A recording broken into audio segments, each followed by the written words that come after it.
was very vocal about in terms of my trepidations in the law as it is right now. And hopefully today, in our discussion, you'll understand where my trepidations come, because I'm sure this is stuff that you might have heard these concerns before, and shed some light on this, especially considering that the law has been now tabled, if I understand correctly, to be debated further on Friday. So once again, thank you very much for being here. Let me start by pointing out one statement that was made in the law, and something that I, in the, how do you say, the toelichting, in the description of the law, in the explanatory notes, there's a statement that says, this should be treated as an OECD assignment that is not open for discussion.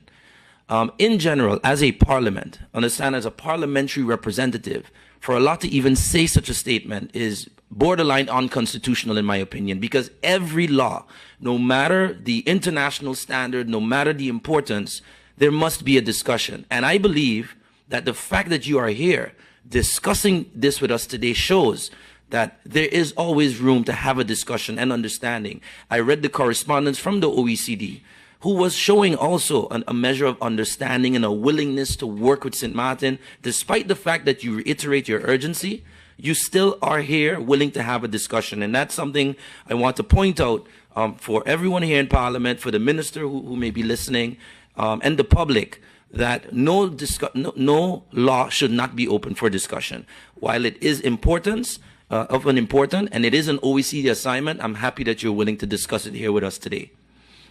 I was very vocal, like I mentioned earlier, about my trepidation in the way this law was written, and a lot of it has to do with something that the OECD, you mentioned this element, but it's not something that you necessarily oversee, and that is the component of the FATCA, the Foreign Account Tax Compliance Act. In the law as it is presented, a lot of the law, let's say even 90% of the law, deals with the implementation of the Common Reporting Standard. Our faction in this parliament has absolutely no problem with the Common Reporting Standard and us getting up to par with that.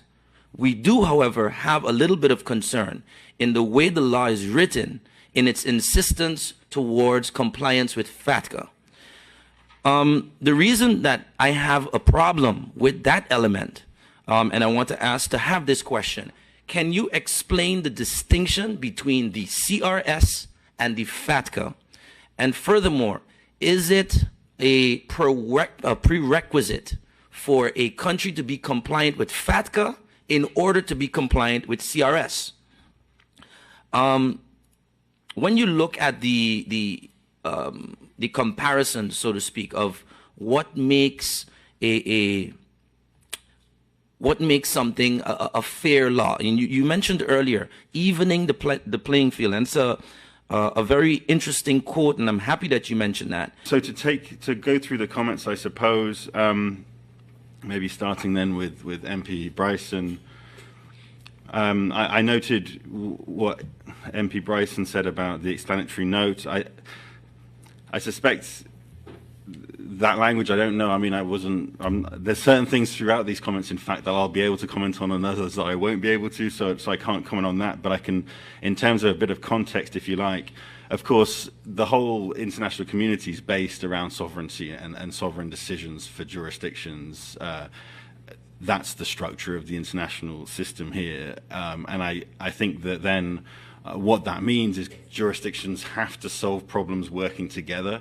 So they then come together to try and make decisions on shared plans of actions. And that was the commitment process, where around 100 countries signed up to do a particular thing. And then maybe then once that decision has been made at a political level to be involved in that commitment process and to deliver certain outcomes that the international community have agreed upon, maybe at that point it can sometimes be seen as implementation. And so maybe the idea was that the political decision had been made, and now it's time to implement the previous political decision. But I don't know the context for the explanatory note. I do know that the first step is that political decision, and the second step is delivering that thing. And we're here now with St. Martin having already made that political decision. I mean, that political decision could be reversed. It's always a sovereign decision to do that. By the time you've got to a point where nearly 100 countries have done one thing, that might present challenges to then reverse that. But let's be clear on the decision making. Of course, nothing's mandatory here. There was also then some comments around FATCA and the CRS. And again, here I'm going to be somewhat constrained in what I can talk to because I've got an area of responsibility, and that area is the CRS through and through. Everything to do with the CRS, but not FATCA. I can, though, give a bit of context and background in relation to the two initiatives, if you like. FATCA is obviously only US. The US introduced it. The US is working with partners to implement it. It's all US. And then the CRS is the international standard, if you like, that came up after FATCA. But as a bit of background, and this is maybe is helpful, I don't know, when the jurisdictions, and in fact I was in the UK at the time working for the UK, but when jurisdictions started collaborating with the US on the implementation of FATCA, it became clear that it was going to have some costs. It was going to have some costs for financial services and for the government as well to comply with FATCA. It was also seen as beneficial to move on a bit on the level of tax transparency. I think previously, where you've got exchange of information on request, you have to know a good deal of information before you can make the request for another specific piece of information.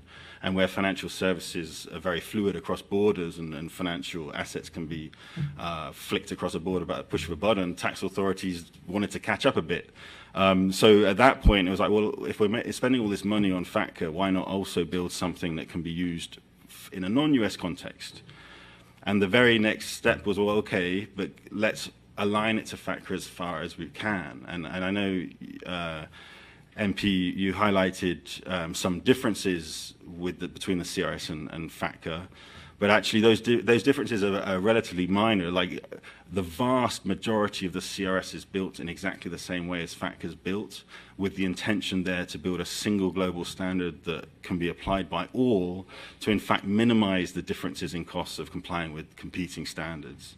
And this will link, I think, to some comments later on about the level playing field. But the objective, both looking at FATCA and the CRS, and in fact we have an implementation handbook. I saw someone holding one earlier today, which sets out in detail what the differences are, and there are very few. The vast majority of the two initiatives are precisely the same, and that was designed intentionally. In terms of the urgency, validity, reciprocity, again, I'll struggle to provide any sensible feedback on a FATCA level. I don't know where the precise situation is currently. I know there's been some challenges with the US in relation to FATCA in St. Martin, just as there has with CRS. I can say that under the CRS, the default is pure reciprocity. The exact same common reporting standard applies in one country as another country, and that's certainly the default position. There's some caveats to that, but only in as much as the receiving jurisdiction must have a taxation system to use the information, because the information is for tax purposes. The receiving information must meet confidentiality requirements to make sure that the information doesn't get leaked or is not used inappropriately. But subject to those, then the default is full reciprocity when it comes to the CRS.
GEBE has been faithfully serving the communities of St. Martin, powering your home and our economy.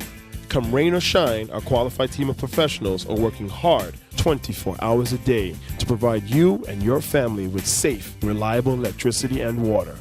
We use the latest technologies and test our products daily to maintain the highest international standards. Our friendly staff is always there to assist you, whether in person, over the phone, or online. We are committed to constantly improving our products and services, making them more efficient, effective, and environmentally friendly to serve you better today and our next generation of clients tomorrow. GEBE, powering a brighter future. Our friend Megawati is here with tips to save you energy. 1. Turn your airco temperature up. 2. Use a ceiling fan instead. 3. Buy energy-saving products. Save some green with NVGEBE.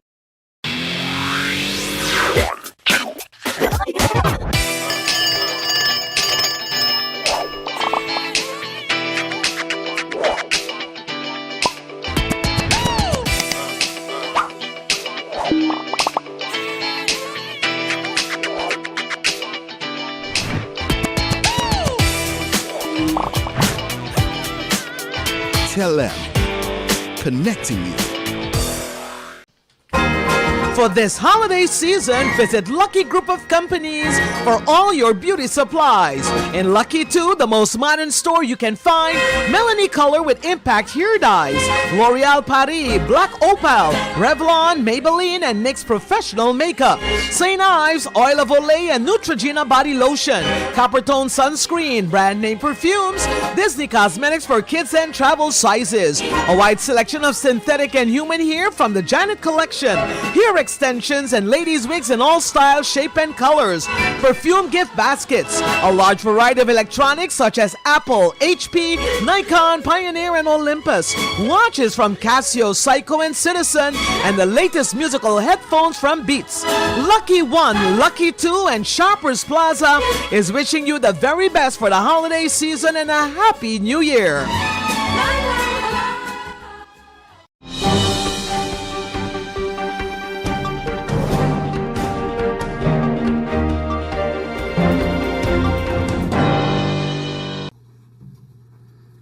The last question from MP Bryson: what is the range of the lowest and highest pension being received in government? Some pensioners receive a pension that is below the livable minimum wage. How is this possible, and how does this new pension regulation addresses this? The answer to the question is not straightforward. Madam Chair, I believe I read that before, but I'll read it again. The answer to the question is not straightforward and could not be answered by the pension fund alone, due to the fact that the living condition and situation for each pensioner can vary. The average pension payment from RPS is 1,950 guilders per month. The lowest pension payment amount is 333 guilders and 25 cents per month, and the highest is 10,928 per month. The minimum wage is set at 1,369 per month. The average pension payment is higher than the minimum wage. In addition to the pension entitlements from RPS, a pensioner can also be entitled to the AOV from SZV. The AOV is based on the years a person has been registered living on the island. The amount will be calculated pro rata based on the years that the person lived on the island, based on the full amount of 45 years.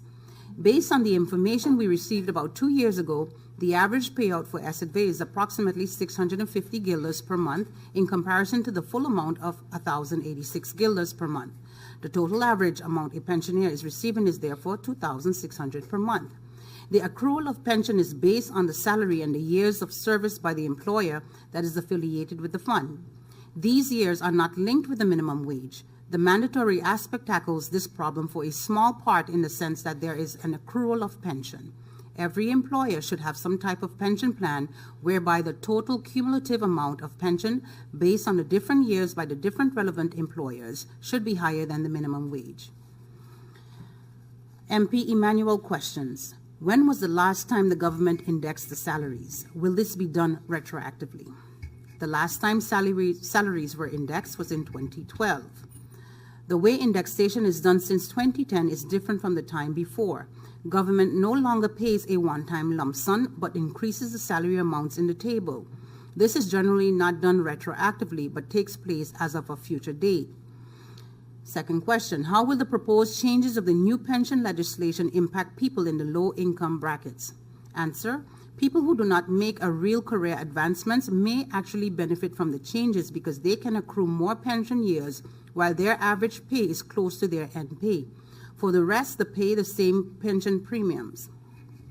Will the government cover the AOV premiums of those civil servants who will make use of the VUT? Answer, no. No provisions is made in the law to exempt these workers from paying AOV premiums. Question, what is the current cover ratio of RPS? Answer, at the moment the coverage ratio is at 103%. Question, can RPS meet its obligations for the coming 5 to 10 years if the government does not pay its debt to RPS? Answer, yes. Question, excluding ex-partners from the new pension legislation, what will happen to the accrued pension of the ex-partners? Answer, the accrued pension will stay for the ex-partner. Question, who is entitled to the accrued pension benefit if the participant dies right before or after its pension age? If the ex-partners are being excluded from the new pension legislation and the participant does not have children? Answer, the definition, ex-partners are the partners through divorce. The ex-partners that were divorced before the implementation of the reform will be entitled to the accrued ex-widower's pension. The ex-partners that got divorced after the implementation would only be entitled to the ex-widower's pension accrued prior to the divorce. Has the work group thought of other alternative pension schemes for civil servants, such as a SPAR plan, which is less complex?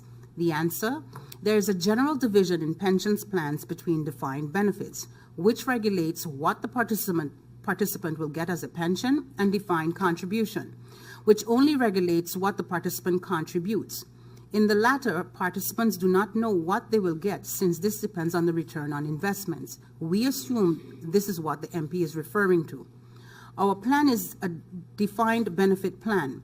The possibility of a choice for a defined contribution plan was only mentioned one time. Since 6 of the 8 participants in the work group immediately turned it down, it wasn't considered again. Question, how does RPS make a return on its investments if a hospital is not geared in making profit? And how does RPS feel about HNO as an example of a bad investment? The answer, every investment that RPS contemplates must go through a stringent financial and due legal diligence process, which includes a risk analysis. RPS analysis of the St. Martin Medical Center investment was done based on the post-Irma situation, and the St. Martin Medical Center facility agreement was signed in February 2018. RPS has continued to monitor the developments surrounding the St. Martin Medical Center. RPS believes that the new general hospital is a viable investment and does not see any reason to discontinue the investment at this point. Question, did the union get support from all members regarding the proposed changes of the new legislation? Answer, the WICSU and PSU union represents 300 plus civil servants and was unable to approach or have a discussion with all. Instead, the union was able to host several focus group discussions with civil servants in order to obtain their views regarding the new pension system. Question, what are the criteria to buy in years? Answer, the criteria are listed in Article 84. Question, how do our salaries compare to the ones in the other countries of the kingdom? Answer, the last comparative research about the whole remuneration package was done in 2006. That was part of the research leading up to the overhaul of the remuneration policy in 2008. No research has been done since. Questions from MP Jacobs. What is meant by ex-spouses? The answer, the definition, ex-partners, ex-spouses are the partners through divorce. What are the current benefits for ex-spouses? What is the effect of the changed legislation on the ex-spouses that are already in the system? What is the percentage of the people that fall into this category? And what are the savings for RPS when excluding the ex-spouses? The answer, the ex-spouses that were divorced before the implementation of the reform will be entitled to accrued ex-widower's pension. The ex-spouses that got divorced after the implementation will not be entitled to the ex-widower's pension. The percentage of ex-spouses that are entitled to ex-widower's pension is 1.6% from the total database. This accrued pension will stay until the participant passes. The accrued pension was calculated at the moment of divorce. The savings for RPS on the ex-spouses cannot be calculated due to the fact that divorces cannot be predicted. Question: what is the union's position on the following changes? From final pay to average pay system, and what is the positive change from the perspective of the worker? The union supports the average pay middle loan system in order to safeguard the financial situation of the pension fund. The WICSU PSU union conducted several focal group discussions with civil servants nearing retirement, missed the overgangsregeling that recently entered into the service. I will repeat that. It is the WICSU PSU union conducted several focus group discussions with civil servants. 1, nearing retirement. 2, missed the overgangsregeling. 3, that recently entered into service. The union learned that civil servants who missed the overgangsregeling had mixed feelings about the increase in the retirement age. For instance, old persons with mortgages and those that did not properly prepare for retirement recognized the need to work longer. Civil servants who initially wanted to retire at 62 will be penalized and therefore opted to remain in service.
Hey ma, how you doing? You busy? I hear, just paying some bills, taking care of business, you know what it is? I know, you're doing your online banking. I don't have to stand in those long lines to pay bills. I can transfer when I want. I can check my account wherever. It's like the bank open 24/7. I even here checking the statement right now as we're talking. How's Miami? Well, that's why I'm calling. I'm finishing up a few songs now, but I'm afraid that studio time might be more than I thought.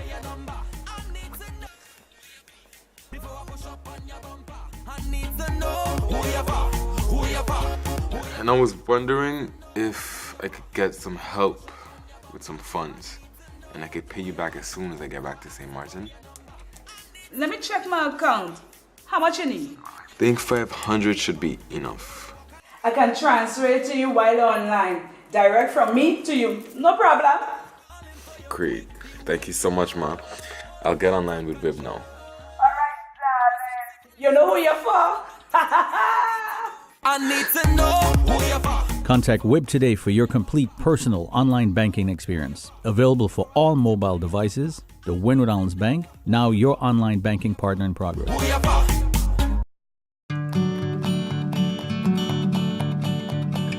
It's been said that behind every door, possibility awaits.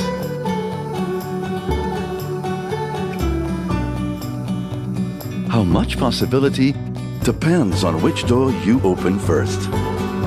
Every day, we help our customers discover the possibilities in their lives. It all starts with a conversation. Scotiabank. Discover what's possible.